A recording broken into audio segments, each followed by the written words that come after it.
Hello दोस्तों, आप लोग देख सकते हैं कि इसमें साफ लिखा है कि राधिका राज और गोरखपुरिया भाभी गई जेल। तो दोस्तों ऐसा कुछ भी नहीं है, अफवाह उड़ाया जा रहा है, खाली पीली व्यू कमाने के लिए वीडियो बनाया जा रहा है। ऐसा कुछ भी नहीं है।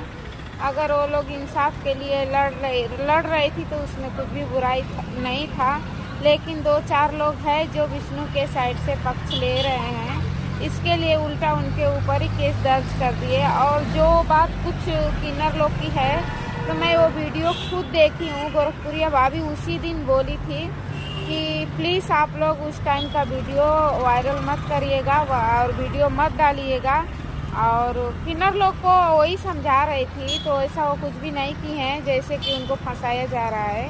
और अभी वो जेल में नहीं है, वो घर पे हैं, हॉस्पिटल में हैं, उनको कुछ छोटा ऑपरेशन हुआ है। और ऐसा अफवाह ना उड़ाएं।